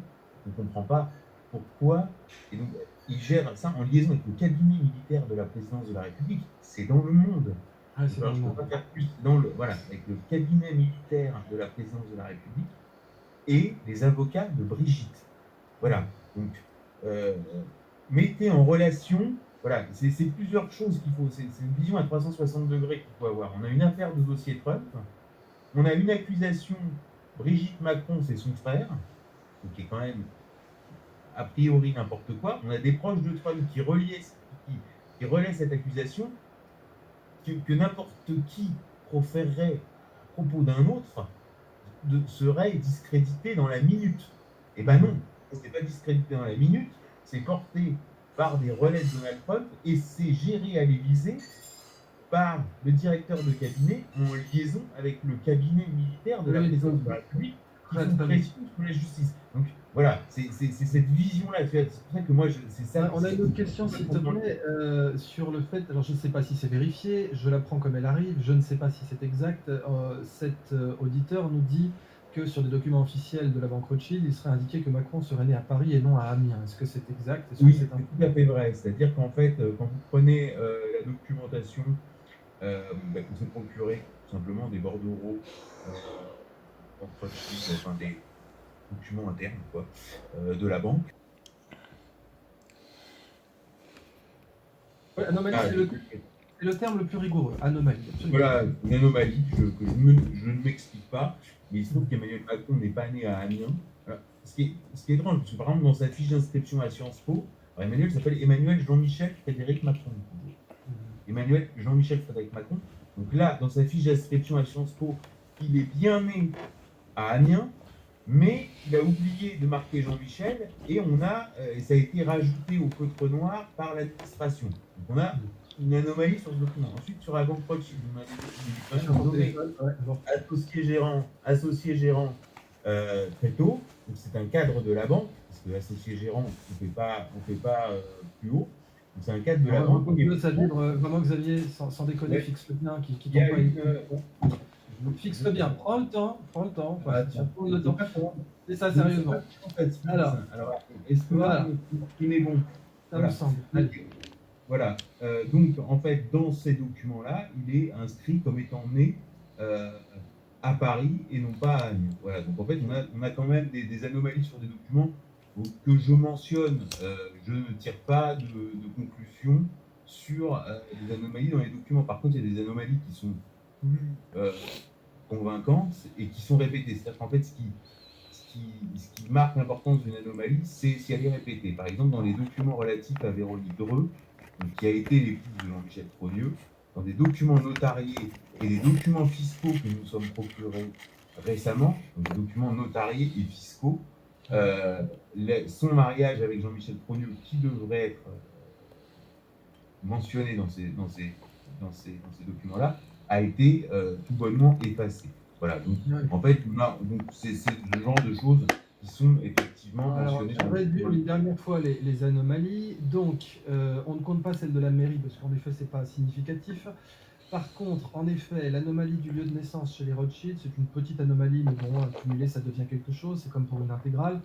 L'anomalie pour moi la plus grande, c'est d'aller visiter Patrick Buy, qui est donc spécialiste de la transition de genre et de la conversion du visage, et puis en plus le fait que ce soit fuité dans un média proche de Mimi Marchand, qui semble en être la source, dans une période où Mimi Marchand avait des comptes à régler avec le couple Macron. Le fait qu'une autre anomalie, que beaucoup de médias internationaux en aient parlé, avec des fois certaines allusions, le fait que donc Brigitte Macron ait déclaré qu'elle avait des souvenirs en Algérie, ce qui est complètement contradictoire vis-à-vis de sa biographie officielle, mais qui colle avec les documents militaires que tu t'es procurés de Jean-Michel Trogneux. Les anomalies en effet de la façon dont l'Élysée a répondu à Candace Owen, qui colle pas du tout avec une réponse somme toute standard, c'est-à-dire bon, allez, il y a des tarés qui pensent que la Terre est plate, il y a aussi des tarés qui pensent que Brigitte Macron est un homme, on va leur répondre de la même façon, écoutez, la Terre n'est pas plate parce qu'il y a des fuseaux horaires, et Brigitte Macron n'est pas un homme parce qu'on a toutes les photos. Mais ça n'a pas été le cas, et les réponses de Candace Owen, qui auraient pu donner lieu à des centaines de millions de dollars de dommages intérêts aux États-Unis, n'ont jamais été obtenues. Bon, voilà, ça fait en effet un certain nombre d'anomalies que tu confies dans ton livre, Devenir Brigitte, Becoming Brigitte, disponible sur Amazon. Certaines personnes dans le chat nous disaient que la FNAC avait refusé de le commander, et certainement il y a eu un effet Streisand, je pense, quand Amazon l'a interdit. Ça l'aurait sans doute rendu encore plus populaire. Moi, je ne me cache pas du fait que, à partir du moment où le Parisien a déclaré que c'était complotiste, je me suis dit, bon, là, je suis obligé de regarder si c'est vrai, parce que le Parisien avait aussi déclaré que Nord Stream c'était complotiste alors que c'est vrai, avait aussi déclaré que Hunter Biden et son portable c'était complotiste alors que c'est vrai, avait déclaré que la sortie du Covid du P4 de Wuhan était complotiste alors que c'était vrai, avait déclaré que les liens de Joe Biden avec le Ku Klux Klan étaient complotistes alors que c'était vrai, avait déclaré que la sénilité de Joe Biden était complotiste alors que c'était vrai. Donc là, nécessairement, dès qu'on avait appris, à partir du moment où le Parisien a déclaré qu'il y a eu un effet Streisand, je pense, quand Amazon l'a interdit, ça l'aurait sans doute rendu encore plus populaire. Moi, je ne me cache pas du fait que, à partir du moment où le Parisien a déclaré que c'était complotiste, je me suis dit, bon, là, je suis obligé de regarder si c'est vrai, parce que le Parisien avait aussi déclaré que Nord Stream c'était complotiste alors que c'est vrai, avait aussi déclaré que Hunter Biden et son portable c'était complotiste alors que c'est vrai, avait déclaré que la sortie du Covid du P4 de Wuhan était complotiste alors que c'était vrai, avait déclaré que les liens de Joe Biden avec le Ku Klux Klan étaient complotistes alors que c'était vrai, avait déclaré que la sénilité de Joe Biden était complotiste alors que c'était vrai. Donc là, nécessairement, dès qu'on avait appelé ton histoire complotiste, il fallait en parler à mon audience et démêler le vrai du faux, ou en tout cas faire la liste des anomalies. Est-ce qu'avant de passer aux dernières questions du chat, on a bien fait le bon inventaire des anomalies les plus significatives selon toi? Oui, bon, il y a, de toute façon, en fait, si tu veux, l'affaire révèle aussi à quel point le système médiatique est dysfonctionnel. C'est-à-dire qu'en vérité, en fait, c'est un livre aussi sur comment, c'est une manipulation médiatique. C'est-à-dire c'est comment on fabrique le CV d'un dirigeant. Alors après, il y a plusieurs explications. Il y a la concentration des médias, il y a la formation des journalistes, il y a aussi la peur, l'autocensure, etc., etc. Et à la fin, au lieu de générer un intérêt au niveau de la presse où chaque journaliste irait gratter, puisque si la presse est libre et que le sujet intéresse les gens, visiblement, puisque aujourd'hui indéniable que le sujet intéresse le public, si la presse était libre, eh bien, n'importe quel journaliste irait de son côté creuser un point du dossier. Or, c'est évidemment le calme plat. Là, on va s'attendre dès lundi à une campagne de diffamation visant Tucker Carlson, la dérive complotiste et extrême droitière de Tucker Carlson. Voilà, parce que ce sera l'angle choisi. Il ne peut pas y avoir d'autre angle. Voilà. Et c'est pour ça que ces médias sont en train de s'effondrer. D'ailleurs, on a toujours 10 ans de retard par rapport aux Américains. Et ce que j'ai vu aux États-Unis, c'est effectivement l'émergence de ce réseau donc, de podcasteurs sur lequel s'est appuyé Trump pour contourner Fox News. Donc, ça veut dire que Fox News serait l'équivalent chez nous de CNews, même si la comparaison n'est pas exacte, ce serait quand même ça l'équivalent. Et on voit bien que quelqu'un comme Trump, en fait, c'est comme si on avait nous un candidat qui essayait de s'émanciper de la tutelle de CNews, un candidat qui serait là pour accompagner, en tout cas mettre en place un redressement national de la France et qui dirait bon, je ne peux pas compter sur CNews, sur le narratif que je veux mettre en place et je vais plutôt m'appuyer sur les influenceurs et les éditorialistes Internet. Et en fait, comme les Américains ont 10 ans d'avance sur nous, c'est vers ça qu'on va à terme avec un effondrement effectivement des médias traditionnels.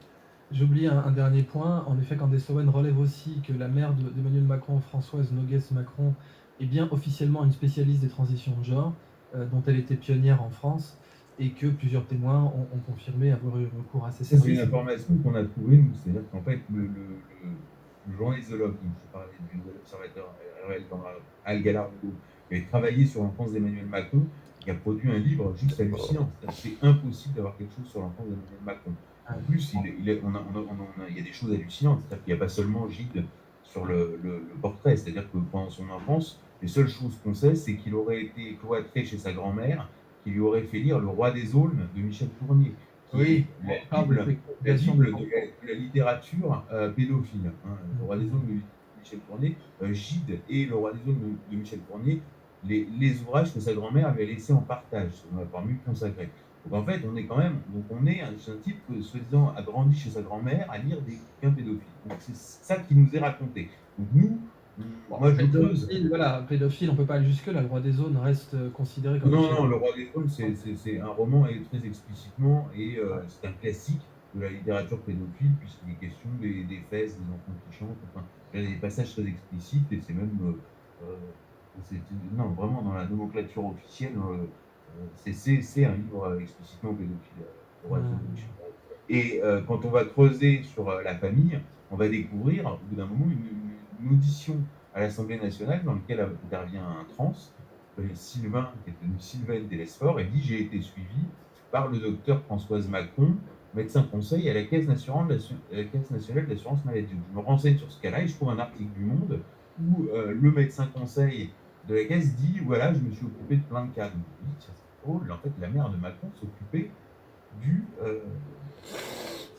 suivi des... » Alors après, j'ai eu des rectifications, puisqu'il y a tout un vocabulaire, mais grosso modo, des personnes intersexes ou trans à la Caisse nationale de l'assurance maladie, et ça a ensuite été confirmé par tout un tas de gens dans cette situation-là, qui, notamment dans des interviews à visage découvert sur YouTube, ont expliqué qu'elle avait suivi tout un tas de générations de gens comme nous. Donc on découvre, donc c'est une des exclus du livre, voilà, que... en fait, c'est pourquoi ça n'a pas été raconté. Et pourquoi quand les Macron se sont présentés, Françoise Noguès, alors c'est drôle parce qu'en fait, quand le milieu trans, si on veut, c'est-à-dire les gens qui vivent dans la transidentité, même s'il n'y a pas de milieu trans, mais les gens qui ont eu affaire à cette problématique, en fait, quand ils ont entendu Françoise Noguès et quand ils ont entendu Patrick Buis, ils se sont dit, mais attends, c'est quoi ce truc? C'est plié. C'est-à-dire que c'est des piliers, c'est des piliers de leur vie. C'est des gens qui sont intervenus dans leur vie et qui voient dans la biographie du couple présidentiel apparaître Françoise Noguès et Patrick Buis. Moi, tout ce qu'ils me disent, mais on est dans cet univers-là, on y est les deux pieds. Et après, quand on s'y intéresse, on voit que des tas de réceptions à l'Élysée où il y a des trans, la plus connue étant la tête de la musique, mais quand on s'intéresse au milieu trans, on voit qu'en fait, il y a une vraie récurrence dans l'environnement social des Macron, des trans et des pédophiles aussi, ou des gens qui ont dans leur biographie, je dirais, un lien particulier à la pédophilie. D'ailleurs, en fait, je ne sonde pas leur cerveau, mais en fait, quand on s'intéresse, on se dit ces références, Le Roi des Aulnes. Macron aujourd'hui raconte partout que son cinéaste préféré, c'est Audiard, parce qu'en fait, il veut faire passer que jusqu'à récemment, il expliquait que c'était Almodovar.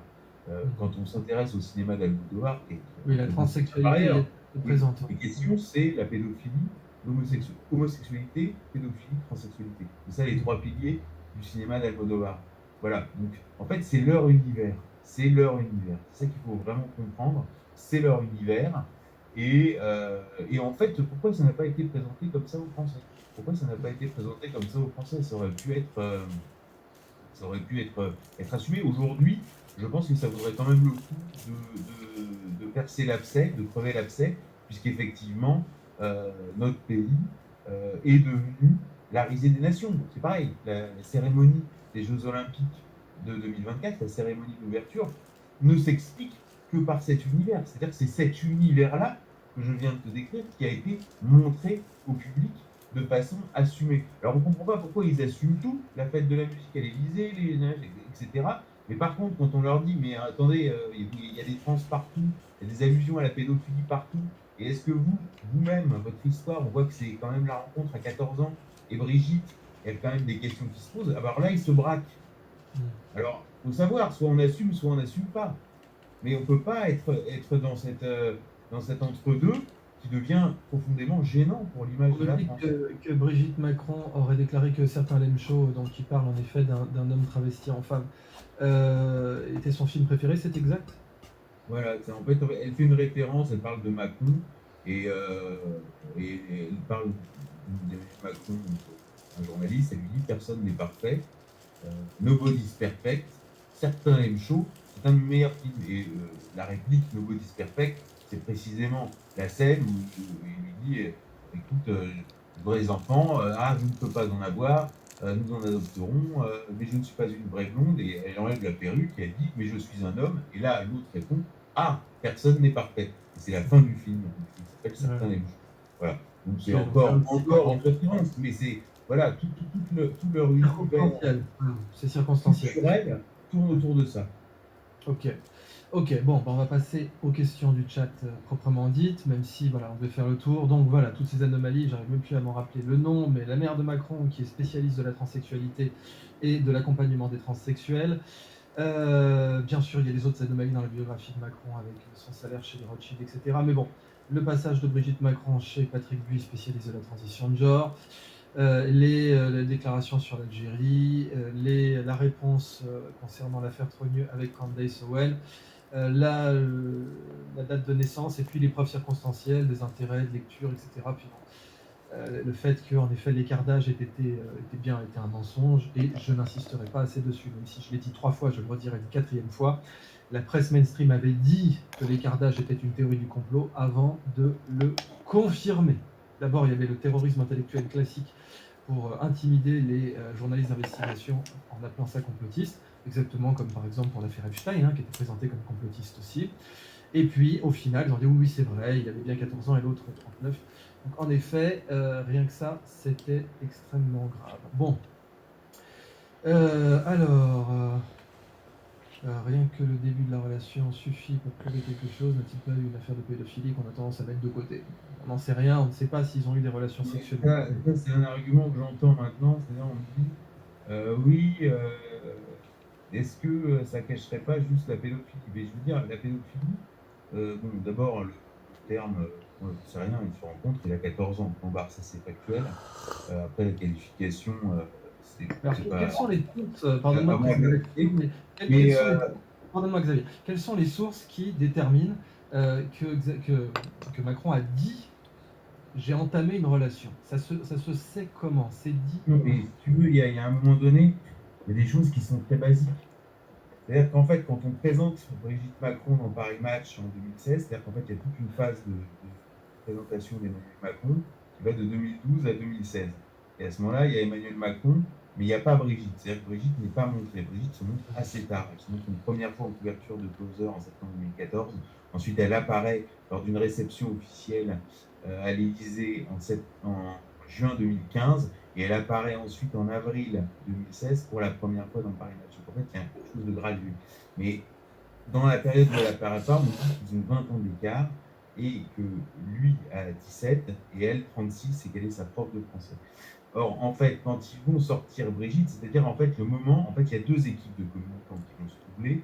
Les équipes d'Havas, donc c'est le 17-36, et Michel Marchand, c'est le retouchage des photos. Havas, propriété de Florest. Et en fait, on va graduer le truc. Et au moment où on présente Brigitte, on lance la rumeur Mathieu Gallet pour envoyer le message que Brigitte n'est pas un sujet, puisqu'en fait, c'est l'Élysée qui a, pour le coup, sciemment alimenté, sinon lancé la rumeur Mathieu Gallet. Ça s'est sourcé par au moins 3 journalistes. voilà, au moment, pour faire diversion de Brigitte, au moment où on l'a présentée, c'est vraiment une opération d'ingénierie sociale de haute précision. Et en fait, au moment où on présente Brigitte pour la première fois, tout en faisant passer le message que c'est pas si important puisque Mathieu Gallet, etc., et ben on dit, oui, on est en fin de troisième, il joue Jacques et son maître, et là, elle flash sur Emmanuel Macron, qui a déjà son regard d'aigle. En fin de troisième, Emmanuel Macron, il a 14 ans. C'est tout. Et la Oui, mais alors, il n'y a aucun moment où ils disent qu'ils se sont, par exemple, embrassés ou qu'ils ont eu des relations intimes. Non, mais ça, ensuite effectivement, après, c'est raconté de façon un peu évasive. Mais ce qu'on sait, c'est que Emmanuel Macron quitte Amiens pour aller à Paris, il me semble. Je souhaiterais apporter contradiction à vos propos sera bien sûr la bienvenue sur cette chaîne. Quoi qu'il en soit, il était absolument nécessaire et loyal que l'on vous invitât. Et l'enthousiasme de l'audience le démontre bien pour cette affaire dont on rappelle, comme je l'ai fait en ouverture, que la presse française n'a jamais brillé par sa capacité à investiguer les grands scandales des chefs d'État. Que ce soit donc la double triple vie de Mitterrand ou bien d'autres affaires plus ou moins graves, comme bien sûr la Francisque de Mitterrand, qu'il avait explicitement demandé à recevoir, puisque la Francisque devait se demander à l'époque, et là aussi vous l'avez rappelé, tu l'as rappelé Xavier Poussard, que Pierre Ferrand avait enquêté là-dessus et avait trouvé. Cherchez et vous trouverez. Bien, c'est tout pour moi. Et donc, selon la tradition de l'émission, je te laisse, Xavier, le mot de la fin.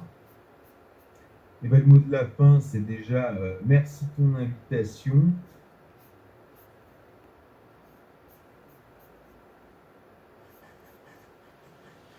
Danse avec les humains.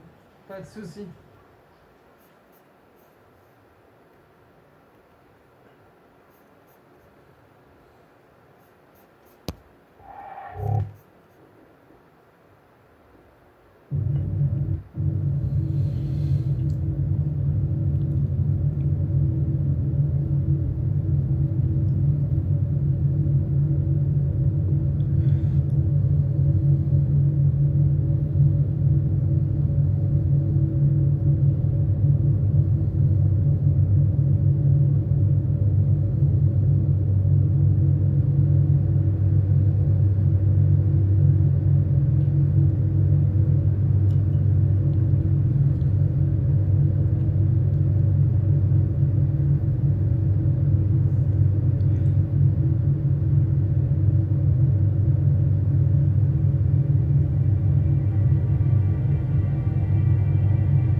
La mère du Maria était anéantie pour lui. Il n'y avait pas d'autre voie pour lui. Sa grossesse l'aura condamnée sans rémission possible. Elle n'était plus humaine mais mutante, et là acquise à zéro.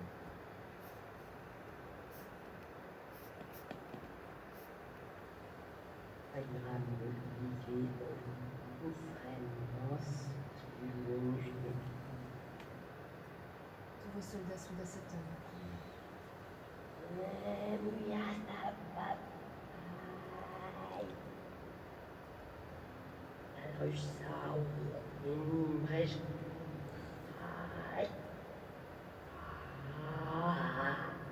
Au règne solidaire et à l'égalité, premier.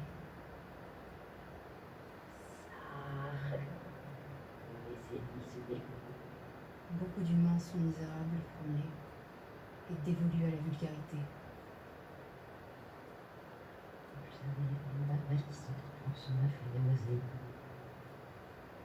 Les hommes et les femmes sont pourtant si capables d'élévation, premier.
faire dans la rue, toi, en fait, comme ça. T'es un ouf, toi, est-ce que je peux pas marcher dans la rue ou quoi? Toujours après moi, toi.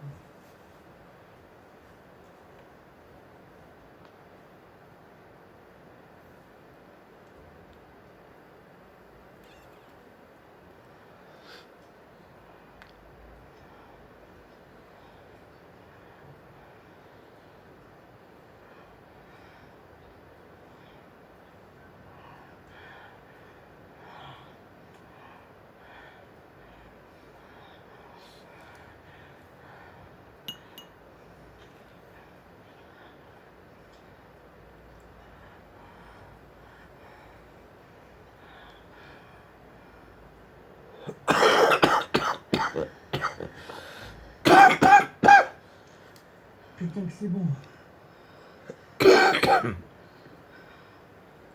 Bon, c'est pas tout, on a du taf. Tu me surveilles le quartier, pour pas qu'il y ait un qui débarque ici.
Votre fils prospère, Majesté.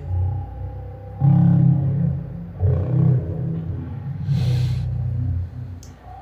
peut pas avoir son règne sur la terre, Majesté.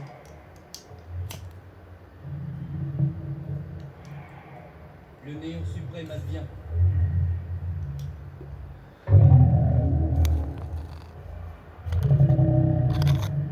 Nous les vaincrons.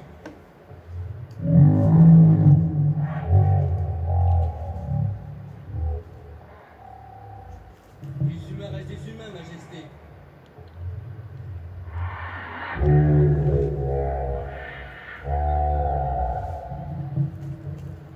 Oui, Majesté.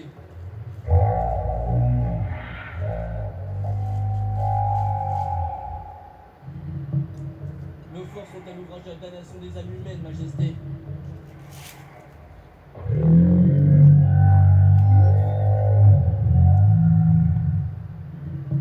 Nous savons reconnaître les plus élevés d'entre eux et les massacrer dès qu'ils croissent.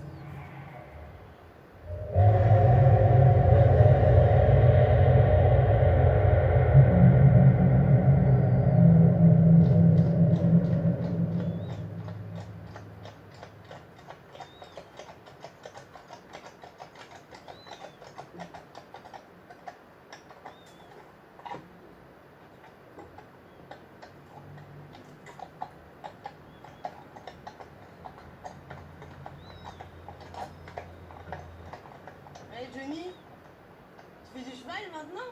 Ouais, ça m'arrive. Je suis avec mon beau-père, là, on va faire les courses. Monsieur. Salut.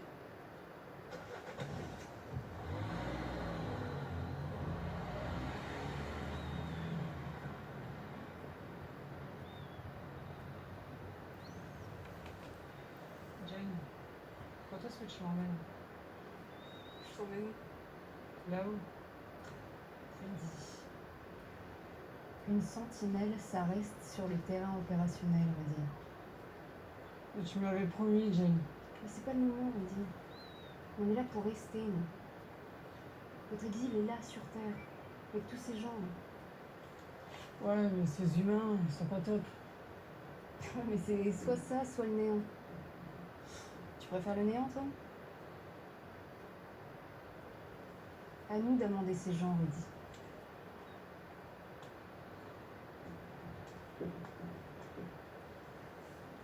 Attention.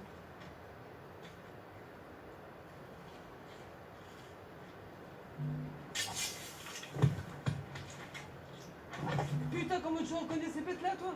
Ça, j'ai sans venir. Yes! À 0 au moins, putain! Attention, attention, attention! Attention! Putain, Jen, comment ils ont envahi tout ce gros l'air? Camus sera bientôt achevé, Rude. L'Empire croit en toi, Rudy, et t'enjoint à sa bonté, à la mansuétude. Everyday, Jen! Everyday! Yes! Dis-moi, Jane. Comment on fait pour scanner les gens? Enfin, je veux dire... les différencier des zéros aux nôtres. Tu veux dire comment distinguer les bons des méchants, c'est ça? Ouais. Tu sais, Rudy, je crois pas qu'il y ait vraiment de bons ou de méchants chez les humains. À part cette bête. Tous ces gens ici sont à la balance du bien et du mal. Et notre bataille à nous a lieu dans leur cœur. Où perpétuellement les héros et les uns s'affrontent à leur victoire.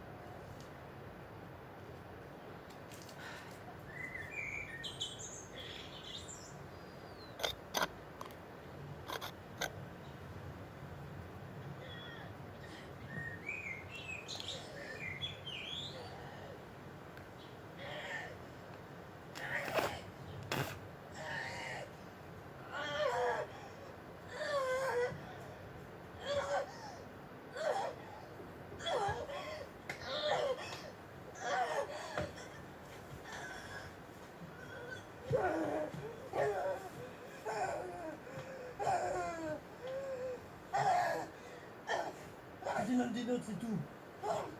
Ça va aller.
une mémoire maritime et sédimentaire.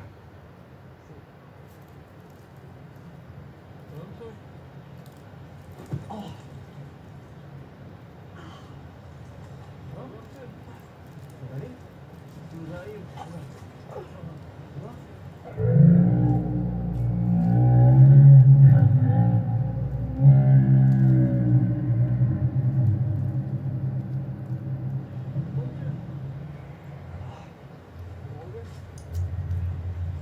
Excusez-moi. Il n'y a pas de mal. Non. Alors, toute cette mémoire sensorielle, je vous propose de la vérifier par vous-même. Marchez sur ces rochers. Marchez sur ces rochers. Marchez sur cette mémoire du monde. Alors, vous allez découvrir une moule. Il faut que vous sachiez que la moule n'a pas le cerveau contrairement à la coquille Saint-Jacques. Oh, je n'entendais pas ça. Je n'entendais pas ça de son pareil. C'est super. Je vous enverrai donc de l'argent pour pouvoir subvenir du côté de la famille aux besoins de cet enfant.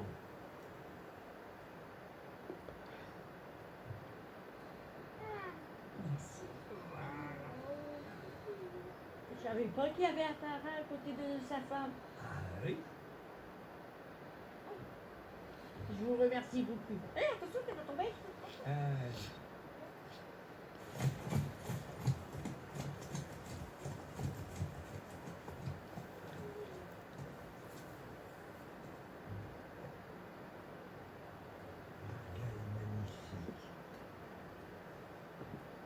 Notre frère, c'est déjà promis un avenir à Dieu aussi.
Mais pourquoi?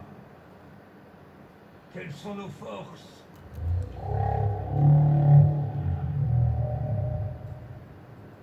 Combien de temps? La terre vaut bien cette bataille ultime. Mais si tôt? Rien, Duc! Droit devant! Pas de meurtre! Ils sont là, droit devant! La terre n'est pas encore conquise qu'ils se jettent à l'affront. Non, jamais. l'ami demeure sur la terre et ses scènes. Il est écrit. Le mal croit où le bien fléchit. La lutte du bien et du mal n'existe pas. C'est une vue de l'esprit des âmes. C'est juste l'humain qui décroît. Ah, mais je sens, on est juste à côté. Je sais qu'on est à côté. Là, t'as encore un moitié du monde, là. Oui.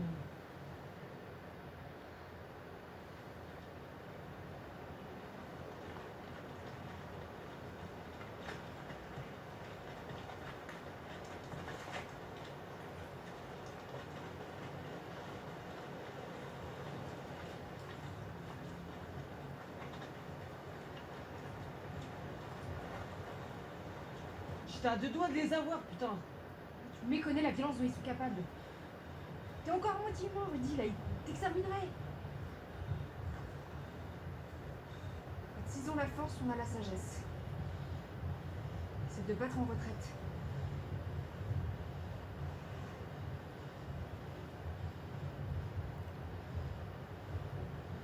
Putain, il me gonfle ces deux-là. L'autre, il est même pas fini, c'est le fou. Sérieux, lui. Je le massacre avec sa gueule de mono. Heureusement qu'il y a des gens entre nous, là on s'est massacré. Comment ils ont regardé l'autre salope là. Fou le seum, elle se la raconte en plus. Putain, comment elle doit être vachement être bonne. T'arrêtes de dire ça là, Johnny. Comment je la baisse cette salope. Arrête!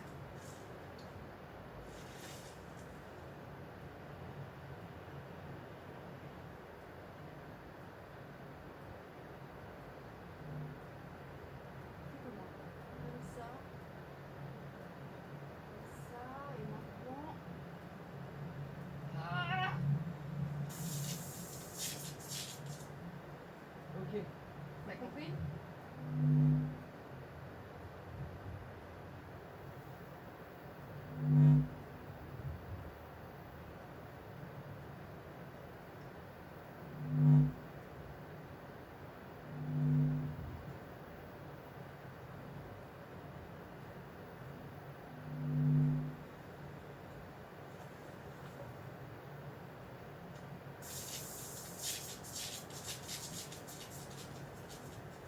Bah non.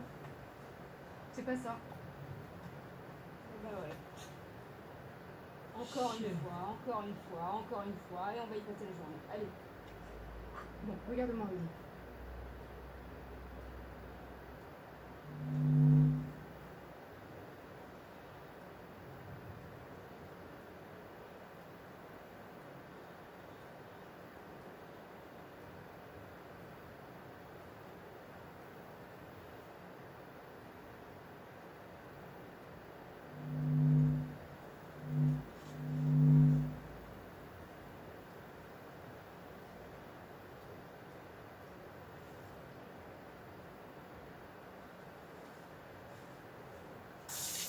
Allez, merde. T'es mort, Rudy. T'es mort. C'est pas comme ça que tu vas combattre les démons, Rudy. C'est T'es que pas le début. prêt. C'est que le début. C'est que le début. Je suis sûr, à force, on va finir par Oui, y à arriver. force, d'accord, mais... Oui, On se forgeant pour bien C'est quoi forger. ce bordel là? Il y a On- des feux d'artifice en pleine journée. Ça va pas du tout là. Hein. On fait rien, maman. Non, tu fais jamais rien. Ça va, Jen? Ça va, Gisèle, ça va. Ça va. Ouais. N'importe quoi. Au revoir. À son Au moment. revoir, à toi.